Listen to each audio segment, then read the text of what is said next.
खुद पर है मेरा विश्वास, प्रभु श्री राम पे रखता हूँ आस्था।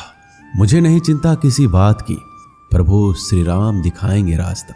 श्री राम कहते हैं सही कर्म वह नहीं है जिसके परिणाम हमेशा सही हो, अपितु सही कर्म वह है जिसका उद्देश्य कभी गलत ना हो। संसार में कोई भी मनुष्य सर्वगुण संपन्न नहीं होता, इसलिए कुछ कमियों को नजरअंदाज करके रिश्ते बनाए रखिए।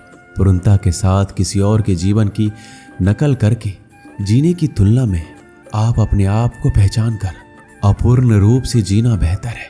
जब भविष्य धुंधला पड़ने लग जाता है तब आपको अपने वर्तमान में ध्यान केंद्रित करने की आवश्यकता है। कोशिश कर, हल निकलेगा, आज नहीं तो कल निकलेगा। जीवन की सबसे बड़ी गलती वही होती है जिस गलती से हम कुछ सीख नहीं पाते।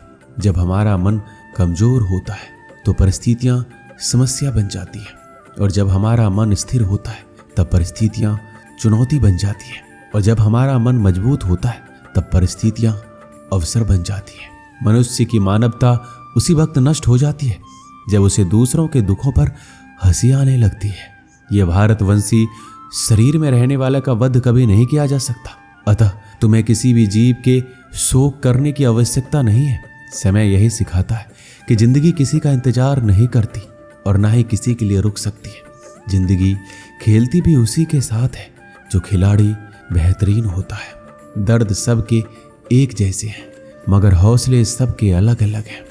कोई हताश होकर बिखर जाता है तो कोई संघर्ष करके निखर जाता है। मनुष्य को अपने कर्मों से संभावित परिणामों से प्राप्त होने वाली विजय, पराजय, लाभ या हानि, प्रसन्नता या दुख इत्यादि के बारे में सोचकर चिंता से ग्रस्त नहीं होना चाहिए। यदि आप अपनी गलतियों से कुछ सीखते हैं तो गलतियां सीढ़ियां हैं, और नहीं सीखते हैं तो गलतियां सागर है। निर्णय आपका है, चढ़ना है या डूबना है। समस्याएं इतनी ताकतवर नहीं होती जितना कि हम उन्हें मान लेते हैं। कभी सुना है कि अंधेरे ने सुबह को होने नहीं दिया। दास रहूंगा श्री राम का, भगवत गीता मेरी माता है। श्री राम नाम जप करूं, श्री राम ही भाग्य विधाता है। श्री राम कहते हैं गलतियां ढूंढना गलत नहीं है, बस शुरुआत खुद से होनी चाहिए। जरूरी नहीं हर बार आपके शब्दों को सही समझा जाए, इसलिए कभी कभी चुप रहना ही ज्यादा बेहतर होता है।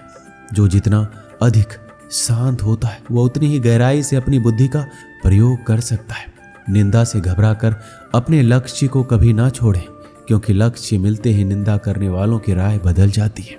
आपकी हार और जीत आपकी सोच पर निर्भर करती है, इसलिए मान लो तो हार ही होगी और ठान लो तो जीत ही होगी।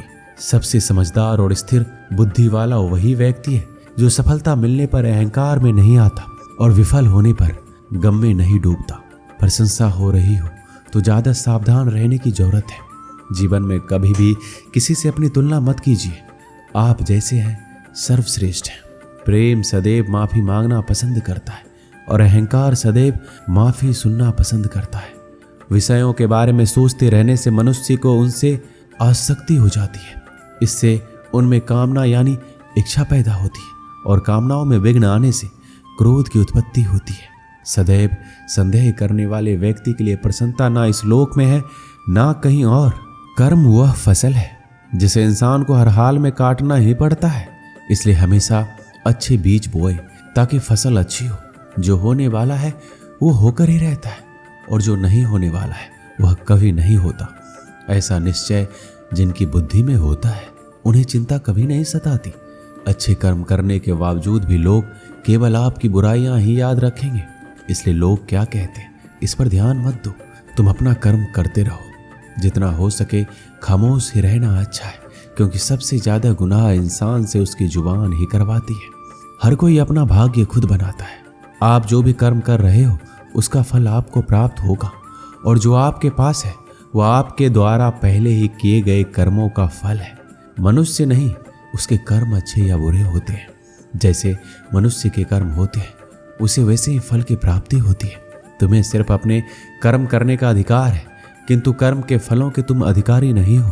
तुम ना तो कभी अपने आप को अपने कर्मों के फल का कारण मानो और ना ही कर्म करने में आसक्त हो जाओ। श्री राम कहते हैं जिस मनुष्य के अंदर ज्ञान की कमी और ईश्वर में श्रद्धा नहीं होती वह मनुष्य जीवन में कभी भी आनंद और सफलता को प्राप्त नहीं कर पाता। जिस प्रकार मनुष्य अपने पुराने वस्त्रों को त्याग कर नए वस्त्र धारण करता है, ठीक उसी प्रकार आत्मा पुराने व्यर्थ के शरीर को त्याग कर नए भौतिक शरीर को धारण करती है। कौन क्या कर रहा है, कैसे कर रहा है और क्यों कर रहा है, इन सब से आप जितना दूर रहेंगे उतना ही आप खुश रहेंगे। समझदार व्यक्ति जब संबंध निभाना बंद कर देता है तो समझ लेना उसके आत्मसम्मान को कहीं ना कहीं ठेस अवश्य पहुंची है। मोह उसी का करो जिस पर आपका अधिकार है। जिस पर आपका अधिकार ही नहीं उसका मोह भी नहीं करना चाहिए। जो दूसरों की तकलीफों को समझते, जिनमें दया है, दिल से अच्छे हैं, उन्हें दोबारा जन्म नहीं लेना पड़ता। प्रबुद्ध व्यक्ति के गंदगी का ढेर पत्थर और सोना भी समान है। आपके कर्म ही आपका पहचान है, वरना एक नाम के हजारों इंसान हैं। अमंगल को मंगल कर दे। मेरे श्री राम ऐसे दयालु हैं, एक बार उनको पुकार तो सही, वह बहुत कृपालु है। मर्यादा से जीवन के सारे काम करेंगे, नाम भी लेंगे, माथे पर तिलक भी धरेंगे और सबसे सर उठाकर राम राम करेंगे। दोस्तों, इस वीडियो में बस इतना ही। मिलते हैं अगली वीडियो में। अपना ख्याल रखिएगा। जय श्री राम।